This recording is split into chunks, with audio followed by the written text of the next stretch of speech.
முடியாதவர்கள் எல்லாம் குர்ஆனை திறந்து ஓதினார்கள்.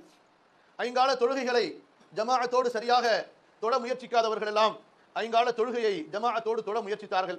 அல்லாஹ்வை திக்ர் செய்தார்கள், தான தர்மங்கள் கொடுத்தார்கள், அல்லாஹ்வுடைய இல்லமாகிய மஸ்ஜிதை நிரப்பமாக்கினார்கள்.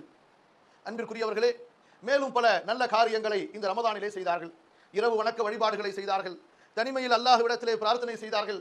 தங்கள் பாவங்களை நினைத்து வருந்தி அல்லாஹ்விடத்திலே மன்னிப்பு வேண்டினார்கள்.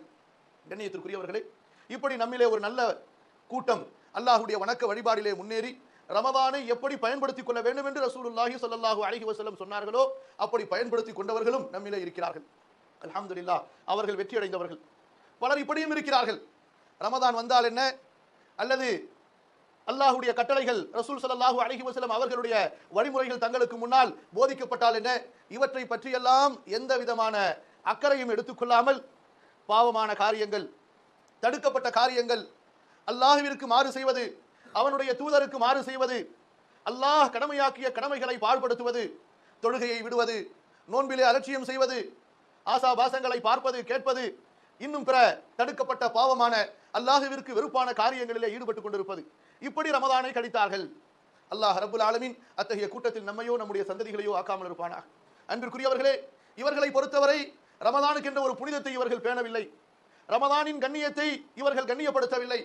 ரமதானுக்குரிய ஹக்கை இவர்கள் கொடுக்கவில்லை. இவர்களுக்கு ரமதான் இருந்தால் என்ன, ரமதான் முடிந்தால் என்ன, தங்களுடைய துன்யாவை தவிர வேறு எதுவும் இவர்களுக்கு லட்சியம் இல்லை.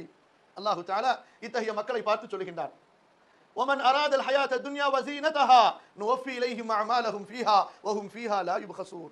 யாருக்கு இந்த உலகம் தான் நோக்கமாக இருக்கிறதோ, இதன் அலங்காரம் தான் நோக்கமாக இருக்கிறதோ, அவர்களுடைய செயல்களுக்கு உண்டான கூலியை இந்த உலகத்திலேயே கொடுத்து முடித்து விடுவோம். ومن أراد العاجلة عجلنا له فيها ما نشاء لمن نريد ثم جعلنا له جهنم يصلاها مذموما مدحورا. யாருக்கு இந்த உலக வாழ்க்கை மட்டும் குறிக்கோளாக இருந்ததோ, அல்லாஹ் கூறுகிறான், அவர்களில் யாருக்கு நாம் நாடுகிறோமோ இந்த உலகத்தை கொடுப்போம். அதுவும் முயற்சி செய்யக்கூடிய எல்லோருக்கும் கிடைத்துவிடும் என்று அல்லாஹ் சொல்லவில்லை. யாருக்கு நாம் நாடுகிறோமோ அவர்களுக்கு கொடுப்போம். பிறகு முடிவு என்னவாக இருக்கும், மறுமையின் முடிவு என்னவாக இருக்கும்? அல்லாஹ் கூறுகிறான், ஜஹன்னம் என்ற அந்த நரகத்தை இவன் செல்லும் இடமாக, அங்கே இவன் பொசுக்கப்படும் இடத்தை நாம் இவனுக்கு ஆக்கி கொடுப்போம். யஸ்லாஹா, கேவலப்படுத்தப்பட்டவனாக, மத்மூமன் மத்ஹூரா, நிந்திக்கப்பட்டவனாக, இழிவுபடுத்தப்பட்டவனாக அந்த நரகத்திலே இவன் நுழைவான், அங்கே நெருப்பு கங்குகளால் பொசுக்கப்படுவான் என்று அல்லாஹ் கூறுகிறான்.